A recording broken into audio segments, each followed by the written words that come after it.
Hello students welcome to geometry school. Students, आज मैं आपको कराऊंगा 800 मोस्ट इम्पोर्टेंट क्वेश्चन का प्रैक्टिस सेट नंबर 15। अब तक मैं आपको 14 सेट्स करा चुका हूं। ये क्वेश्चंस बहुत इंपॉर्टेंट रहने वाले हैं। जो आपका एग्ज़ाम है 9 जनवरी को, सैनिक स्कूल का जो एंट्रेंस एग्जामिनेशन है उसके लिए। क्लियर? चलिए स्टार्ट करते हैं आज के क्वेश्चंस। आज का टॉपिक हम कवर करेंगे। आज हम देखेंगे फ्रीडम फाइटर्स से। फ्रीडम फाइटर्स एक जो टॉपिक होता है उससे किस तरह के क्वेश्चन आते हैं। क्लियर? इस पे बेस हम MCQ करेंगे। साथ में आपको पता है ये ऑफिशियल सिलेबस है ऑल इंडिया सैनिक स्कूल एंट्रेंस एग्जामिनेशन का, social studies for class 9। Total question आते हैं 25, मार्क्स होते हैं 50। वन क्वेश्चन के लिए 2 मार्क्स होते हैं। रिवोल्ट लास्ट टाइम किया था, आज हम देखेंगे फ्रीडम फाइटर। क्लियर? आज हम देखेंगे फ्रीडम फाइटर से रिलेटेड क्वेश्चन। अंडरस्टैंड? सारे क्वेश्चन वे कराऊंगा जो बिल्कुल एकदम एग्जाम में हिट करेंगे, एग्जाम के लिए इंपॉर्टेंट है। पहले मैं आपको क्वेश्चन कराऊं तो बर्निंग क्वेश्चन देखते हैं। लास्ट टाइम का बर्निंग क्वेश्चन क्या था? इंपॉर्टेंट क्वेश्चन था ये भी। The last Mughal emperor was tried in the court and sentence life imprisonment. तो वो कौन था? वो थे बहादुर शाह जफर। बहादुर शाह जफर। और जो इनको लाइफ टाइम इम्प्रिजनमेंट मिला था वो किस जेल में मिला था? Rangoon jail. रंगून, ये भी आपको जाना है। रंगून जेल, रंगून जेल कहाँ पे है? जो आपका बर्मा, बर्मा। और बर्मा, बर्मा आज का कंट्री का क्या नाम है? म्यांमार। जो आज का कंट्री है म्यांमार, उसका ओल्ड नेम है बर्मा। बर्मा में जगह थी एक यंगून करके, यंगून। क्लियर? आज की डेट में उसको रंगून बोलते हैं, रंगून, यंगून। क्लियर? तो वहाँ पे इनको और इनकी वाइफ को, जीनत महल को, इनको जेल में भेज दिया गया था और वहीं पे इनकी डेथ हो जाती है। अंडरस्टैंड? ये भी इंपॉर्टेंट है, ऐसी बात नहीं है। इनसे भी क्वेश्चन आ सकता है कि किस जेल में क्वेश्चन उनको भेजा गया था, कहाँ पे, या इस तरह से ना। तो ये है आपका बर्निंग क्वेश्चन। तो इसका अब आते हैं आज का जो क्वेश्चन है, उससे क्वेश्चन बहुत ज़्यादा आते हैं भाई। जो आज का फ्रीडम फाइटर है, अगर मैं ऑल इंडिया सैनिक स्कूल एग्जामिनेशन 2021 वाले की जो आपका मई के अराउंड एग्जाम हुआ था, इसकी बात करूँ तो देखिए इससे क्वेश्चन कितना है। 1 क्वेश्चन, 2 क्वेश्चन, 2 तो ये आए हैं इससे, 3, 4, 5 क्वेश्चन तो सिर्फ और सिर्फ इससे आए हैं 25 में से। 5 क्वेश्चन आना मतलब आप लगा लो कितना इंपॉर्टेंट ये टॉपिक होगा। फिर 2020 में 1 क्वेश्चन आया, 19 में 1 क्वेश्चन आया, 19 में इनफैक्ट 2 क्वेश्चन आए, 3 आए थे 19 में। क्लियर? फिर 18 में ये क्वेश्चन आया आपका। क्लियर? तो इस तरह से ये क्वेश्चन आपके आए हैं। तो अगर देखें तो 2021 में 5 क्वेश्चन हुए, फिर 20 में 1, फिर 19 में 3 क्वेश्चन, फिर 18 में 1 क्वेश्चन। इस तरह से क्वेश्चन आए। तो टॉपिक काफ़ी इंपॉर्टेंट है। 1 से 2 क्वेश्चन मिनिमम इस टॉपिक से आ रहा है तो वो ठीक है। क्लियर? चलिए पहले तो इन क्वेश्चन को ही कर लेते हैं, ताकि देखिए name the Indian revolutionary. Yes, यहाँ से ये हाँ, एक सेकंड, ये आपका, हाँ इस पे आइए। ये जो क्वेश्चन आज का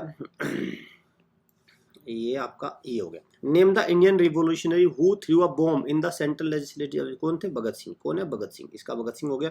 who is the founder of Khudai Khidmatgar, a powerful non violent movement among Pathans. कौन थे? खान अब्दुल गफ्फार खान, जिनको बादशाह खान के नाम से भी जाना जाता, बादशाह खान। क्लियर? चलिए, where did Gandhi ji the mill workers strike. तो कहाँ पे हुई? खेड़ा। खेड़ा गुजरात में है। Which of the following term है डेविलिश एंड टायरेनिकल। तो कौन सा था वो आपका? Roulette act. रोलेट एक्ट को बताया गया डेविलिश एंड टायरेनिकल। क्लियर? अब which Indian history the Indian freedom में टैगोर। तो किस कौन सा था वो? जलियांवाला बाग। टैगोर ने क्या किया था? अपनी नाइटहुड की जो पोस्ट थी उसको रिनाउंस कर दिया था। क्लियर? चलिए, the Indian women became president of the Congress was. कौन थी? सरोजिनी नायडू। तो इस तरह के क्वेश्चन है ये। देखिए, हु रोट द बुक। कौन से? दादा भाई नौरोजी ने लिखी, poverty and un British rule in India. Dandi march किसका था? अगेंस्ट था, साल्ट के अगेंस्ट जो टैक्स लगता। तो ये कुछ क्वेश्चन थे। द मराठी न्यूज़पेपर केसरी किसने किसने बाल गंगाधर तिलक ने लिखा था ये। क्लियर? तो नॉन कॉपरेट, इनका एक ऑर्डर आपको बताना है, कौन सा पहले आया कौन सा नहीं। क्लियर?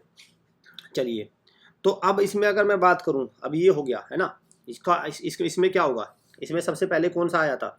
चलिए इसको भी मैं कराऊंगा, इसको भी चलिए अभी निपटा लेते हैं। तो दांडी मार्च की डेट क्या है? क्विट इंडिया मूवमेंट की डेट क्या है? Cooperation NCB non cooperation movement की डेट क्या है, एनसीएम। क्लियर, तो इनकी डेट आपको पता होनी चाहिए तभी ये क्वेश्चन कर पाएंगे। अंडरस्टैंड। एक बात तो तय है यहाँ पे कि देखिए ऑप्शन, देखिए इसमें ऑप्शन 3-1 3-1 3-1 1 और 3। अब 1 क्या है, देखिए नॉन कोऑपरेशन मूवमेंट है, नॉन कोऑपरेशन मूवमेंट हो गया। क्लियर। और यहाँ देखिए quit India movement, quit India movement सबसे लास्ट में चला था 1942, 8 अगस्त 1942। तो मतलब ये दूसरा सबसे लास्ट में आएगा। अगर देखें तो दूसरा सबसे लास्ट में आएगा तो चौथे से सारा कैंसिल हो जाता है ये, बिल्कुल। तो इस तरह की चीज़ों में आपको एक भी अगर कोई चीज़ आपको एग्जैक्ट पता है तो ध्यान से रखना, इस तरह से इसको मार्क करना। तो option 3 is the right answer. Clear. अगर मैं बात करूँ दांडी मार्च की तो 1930 में आपका हुआ था ये। रोलेट सत्याग्रह आपका फरवरी 1919 में हुआ था। क्लियर। और क्विट इंडिया मूवमेंट आपको 42 में होगा। नॉन कोऑपरेशन मूवमेंट आपका 1920 में हुआ था। क्लियर, 1920 में हुआ था।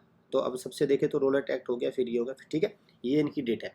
चलिए अब आज का क्वेश्चन करते हैं। Question number 1, identify the picture. इसमें एक हिंट दे रखा है, बहुत अच्छा क्वेश्चन है। थोड़े में बिल्कुल एकदम हिंट क्या है, देखिए hint. She was the first Indian women to become the president of the Indian National Congress 1925। तो किसको आइडेंटिफाई करना है, इनको आइडेंटिफाई करना है आपको। क्लियर, इनको आइडेंटिफाई करना है।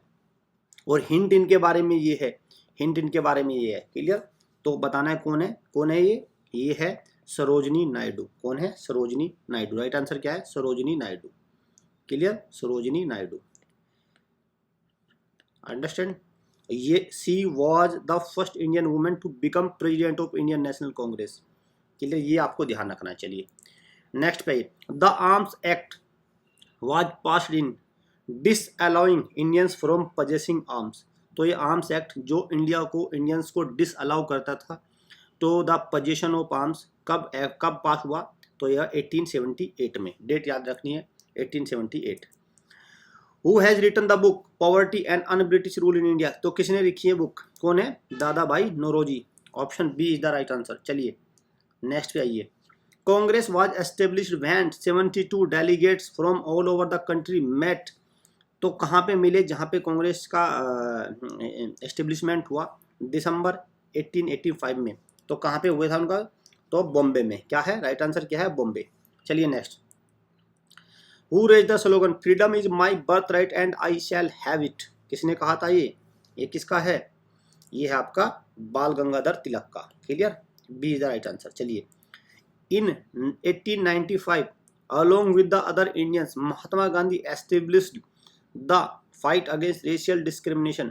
तो उन्होंने कौन सी पार्टी की को एस्टेब्लिश किया था रेशियल डिस्क्रिमिनेशन के अगेंस्ट, तो कौन सी है, नताल कांग्रेस। ये ध्यान रखना, इंपॉर्टेंट क्वेश्चन है, नताल कांग्रेस। क्लियर, सी। गांधी जी, अब देखिए यहाँ पे आपको इसको क्वेश्चन को एक बात को ध्यान रखना है कि जो 1880 ये कहाँ पे कौन सी कंट्री की बात हो रही है, साउथ अफ्रीका में फॉर्मेशन किया था, साउथ अफ्रीका में। क्लियर, साउथ अफ्रीका में फॉर्मेशन किया था। अंडरस्टैंड। यहाँ पे आइए। Gandhi ji as 46 arrive in India in. South Africa से जो गांधी जी इंडिया में अराइव हुए थे, कब हुए थे, 1915 में, 1915 में। अंडरस्टैंड। 6 जनवरी 1915 एग्जैक्ट डेट भी इसकी है, तभी तो प्रवासी भारतीय दिवस मनाया जाता है इस तरह से। Which act was criticized by Gandhi ji as devilish and tyrannical. तो कौन सा है, Rowlatt Act. Clear, Rowlatt Act, A is the right answer. चलिए two nation theory was given by. Two nation theory किसने दी थी, Mohammad Ali Jinnah. Two nation theory, Pakistan और भारत दो इसी के थ्रू आए हैं। चलिए next. Who among the following is known as frontier Gandhi.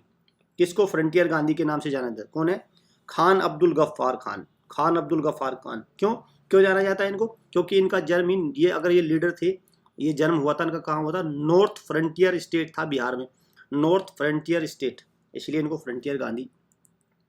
C is the right answer. Who among the following gave the slogan it takes a loud voice to make the deaf hear इनकलाब जिंदाबाद। कौन है, Bhagat Singh. Clear, Bhagat Singh is the right answer, is the right answer. Respected Gandhi ji as father of the nation.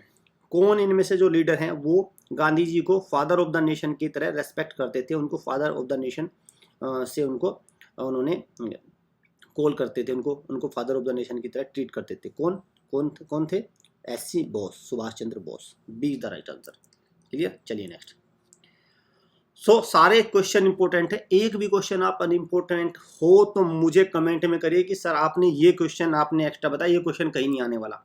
सारे question important है, एक भी question आप नहीं बता सकते सर आपने ये क्वेश्चन ऐसा करा दिया जो एग्जाम में नहीं आएगा। क्लियर? सारे इंपॉर्टेंट है, इसलिए हमारे जो चैनल है वहाँ पे आपको ऑफिशियल कंटेंट ही मिलेगा, कोई इधर उधर की बातें नहीं। उसमें कुछ टाइम वेस्ट होता है, कुछ उसमें रिजल्ट निकलता नहीं। बच्चों को तो सिर्फ पढ़ने से मतलब है, और हम टीचर है, हमें पढ़ाने से मतलब है। Clear? Mahatma Gandhi breaking the salt law by picking up a lump of natural salt Dandi on. तो कब जो सोल्ट लॉ था उसको ब्रेक किया था महात्मा गांधी ने, वो डेट क्या थी? डांडी मार्च जिसको नाम से जाना जाता है। तो आपको ये बताना है, बर्निंग क्वेश्चन है। कमेंट बॉक्स में इसको कमेंट करिए, और साथ में हमें बताइए कि कोई भी अगर आपको लगता है कि किसी तरह का क्वेश्चन सर आपके प्लेटफॉर्म पे, आपके चैनल पे किसी तरह का कोई क्वेश्चन आपको लगता है कि नहीं सही है, तो उसको भी कमेंट करिए। क्लियर? अगर आप सैनिक स्कूल की तैयारी कर रहे हैं तो इन कोर्सेज को अवेल कर सकते हैं। ये हमारे क्विज कोर्सेज है, ये हमारा कॉन्सेप्ट वीडियो के साथ कोर्सेज है। इंडिविजुअल क्विज टेस्ट वगैरह कोर्सेज भी आप ले सकते हैं, ये वीडियो कोर्सेज अलग है।